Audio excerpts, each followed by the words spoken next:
కార్యకర్త కుటుంబానికి అండగా కాంగ్రెస్ దౌర్జన్యకాండకు బలైన ఉప్పల మల్లయ్య కుటుంబాన్ని పరామర్శిస్తున్న బీఆర్ఎస్ వర్కింగ్ ప్రెసిడెంట్ కేటీఆర్, మాజీ మంత్రి జగదీష్ రెడ్డి, మాజీ ఎమ్మెల్యే గాదారి కిషోర్. మేం తిరగబడితే కాంగ్రెస్ ఖతమవుతుందని చెప్పేసి కూడా కేటీఆర్ ఇస్తున్న వార్నింగ్. మీ అరాచకాలకు ఆపకపోతే ఖబర్దార్, దౌర్జన్యాలు పరాకాశకు చేరితే పాతరేస్తాం. కాంగ్రెస్ పార్టీకి కేటీఆర్ తీవ్ర హెచ్చరిక.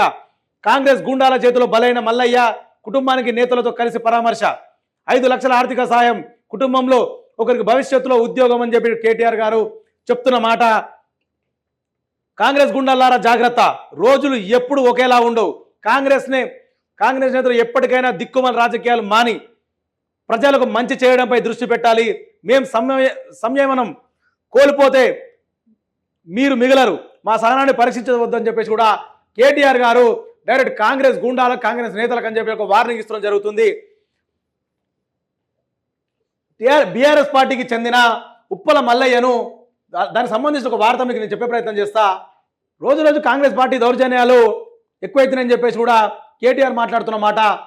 లింగంపల్లిలో ఇటీవల, నూతనకల్ మండలం లింగంపల్లిలో ఇటీవల హత్యకు గురైన బీఆర్ఎస్ కార్యకర్త ఉప్పల మల్లయ్య కుటుంబాన్ని మాజీ మంత్రి జగదీష్ రెడ్డి, ఎమ్మెల్యే గాదారి కిషోర్, ఎంసీ కోటిరెడ్డి తదితరులతో కలిసి పరామర్శించారు. ఆయనకు 5 లక్షల ఆర్థిక సాయం చేసినట్టు కూడా మనం ఒక వార్త ఇక్కడ మనం చూసుకోవచ్చు. ఈ ఫోటోలో మనం చూడవచ్చు. వాళ్ళ ఇంటికి వచ్చి ఆయన పరామర్శిస్తున్న ఫోటో కూడా మనం ఇక్కడ చూసుకోవచ్చు. అప్పుల కుప్పగా తెలంగాణ, గత 2 ఏళ్లలో 2.9 లక్షల కోట్ల అప్పు అని చెప్పి ఒక వార్త. ఈ ఆర్థిక సంవత్సరంలోనే ఏకంగా 1.45 లక్షల కోట్ల రుణ సమీకరణ. 10 ఏళ్లలో బీఆర్ఎస్ సర్కార్ చేసిన అప్పును 2 ఏళ్లలో దాటేసిన కాంగ్రెస్ ప్రభుత్వం. అప్పుల బాధతో రైతుల ఆత్మహత్య. రాష్ట్రానికి లాస్ట్కి వస్తే అప్పుల కుప్పగా మారుస్తుంది కాంగ్రెస్ రేవంత్ రెడ్డి సర్కార్ అని చెప్పి ఒక వార్త. మొత్తం బీఆర్ఎస్ పార్టీ 10 ఏళ్లు పరిపాలించి చేసిన అప్పు కాంగ్రెస్ పార్టీ 2 ఏళ్లలో చేసింది. ఇంకొక 3 ఏళ్ళు అయితే జీవితంలో మనం కోలుకోలేని దెబ్బ మనకు మిగిల్చే పోయేటట్టు కనబడుతున్నారు ఈ కాంగ్రెస్ పార్టీ నాయకులే కావచ్చు, ఈ రేవంత్ రెడ్డి కావచ్చు. మరి ఎందుకుగా అప్పులు బరాబర్ అవుతాయి? సొంత మన్మన్ కోసము, సొంత అన్న కొడుకు కోసం, మన్మన్ కోసము మెస్సీనే పిలిపించండి కదా. పోనీ ఆ మెస్సీ వస్తే ₹1 లాభం కలిగిందా తెలంగాణ రాష్ట్రానికి? మెస్సీని పిలిపించి 100 కోట్లు సర్వనాశనం చేసిండు రేవంత్ రెడ్డి. అప్పుడు అప్పుల కుప్ప కాకపోతే ఏమైతే తెలంగాణ? ఎవడు అడిగిండి మిమ్మల్ని మెస్సీని తీసుకొచ్చి ఆడిపిమని చెప్పేసి. అప్పుడేమో కేసీఆర్ విషయానికి వస్తే నీ మనమడైతే నీకు ముద్దు, కాకి పిల్ల కాకి ముద్దు, నీ మనమడైతే నీ కార్యక్రమాలు చూపించుకో, అధికార కార్యక్రమాలకు నీ మనమని ఎందుకు పట్టుకొస్తున్నావు అని మాట్లాడినావు కదా రేవంత్ రెడ్డి గారు. మరి అధికార పార్టీకి సంబంధించిన మీరు ముఖ్యమంత్రి ఉండి మీ మన్మన్ని తీసుకొని వచ్చి గ్రౌండ్లో 100 కోట్లు ఒక మెస్సీని పిలిపించి 100 కోట్లు ఆడే 15 నిమిషాలు ఆడే 100 కోట్లు ప్రజాధనాన్ని నీ మన్మని గురించి ఎట్లా నాశనం చేసినావు పైసలు? మరి నీ మనమడైతే నీకు ప్రేమ ఉంటే నువ్వు ఇంట్లో చూసుకోవాలి కదా. మరి నీ మనమని గురించి మా చెమటోడ్చిన కష్టం మేము కడుతున్న ట్యాక్స్ నువ్వు ఎట్లా వాడుకుంటావు? నీ మనమనికి ఎట్లా వాడుకుంటావు?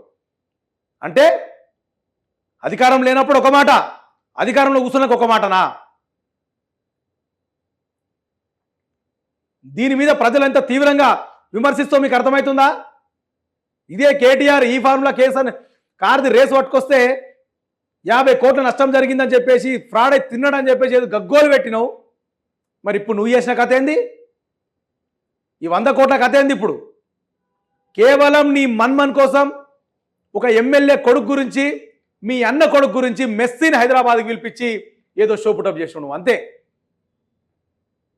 నీ మనమని మీద ప్రేమ ఉంటే నువ్వు ఇంట్లో నీ సొంత పైసా ఖర్చు పెట్టుకో. కానీ ప్రజాధనాన్ని ఎందుకు వేస్ట్ చేస్తున్నావు? అప్పుల కుప్పగా ఎందుకు తెలంగాణను మారుస్తున్నావు? అప్పుల బాధతో రైతుల ఆత్మహత్యలు జరుగుతున్నాయి. జనగామ జిల్లా తిడు గ్రామంలో కూడా అప్పుల బాధతో రైతుల ఆత్మహత్య.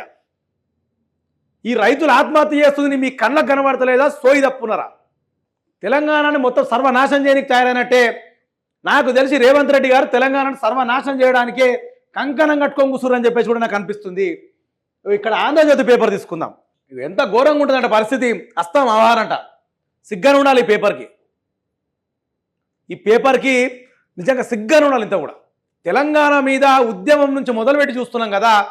తెలంగాణ ఉద్యమాన్ని వ్యతిరేకించింది ఇదే పేపర్.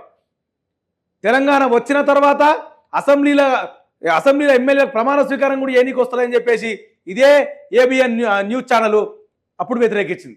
షేర్ చేయండి, లైక్ చేయండి, సబ్స్క్రైబ్ చేయండి. మరిన్ని వీడియోల కోసం బెల్ సింబల్ పై క్లిక్ చేయండి.